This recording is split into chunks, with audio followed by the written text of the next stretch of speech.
আমি সজীব ওয়াজেদ জয় বলছি। আপনারা জানেন, আপনারা নিজের চোখে দেখতে পেরেছেন যে জাতির জনক, জাতির পিতা বঙ্গবন্ধুর বাসা, সেই ঐতিহাসিক ৩২ নম্বরকে পুড়িয়ে ফেলা হয়েছে।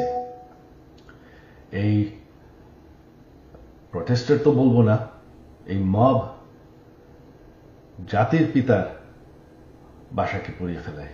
সেই বাসা যেখানে বঙ্গবন্ধুকে হত্যা করা হয়, বঙ্গবন্ধুর আমার পুরা পরিবারকে হত্যা করা হয়, যেই বাসা ৭৫-এর খুনিরাও ধ্বংস করার সাহস পায়নি, যেই বাসা এখন এতদিন ওনার মিউজিয়াম ছিল, সেই বাসাকে তারা পুড়িয়ে ফেলেছে।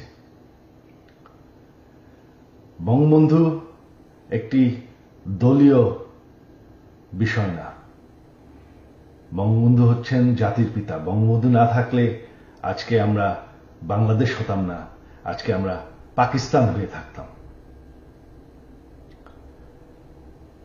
আপনারা জানেন, সামনে 15ই আগস্ট, সেই কালো রাত, যেই রাত্রে বঙ্গবন্ধু এবং আমার পরিবারকে হত্যা করা হয়। আমার আহ্বান বাঙালি জাতির কাছে যে আপনারা যদি স্বাধীনতার চেতনায় বিশ্বাস করেন, আপনারা যদি বাংলাদেশকে ভালোবাসেন, আর এই যে বাংলাদেশে বাস করছেন, এটাকে মেনে নেন যে বঙ্গবন্ধু আপনাদেরকে স্বাধীনতা দিয়েছে, আমাদেরকে স্বাধীনতা দিয়েছে। এই 15ই আগস্ট আমার আহ্বান আপনাদের প্রতি, শান্তিপূর্ণভাবে ৩২ নম্বরে গিয়ে ফুল দিয়ে আসবেন, দোয়া করবেন বঙ্গবন্ধুর জন্য, স্বাধীনতার চেতনার জন্য এবং আমার পরিবারের জন্য। এই হলো আমার আহ্বান আপনাদের প্রতি। ধন্যবাদ। জয় বাংলা, জয় বঙ্গবন্ধু।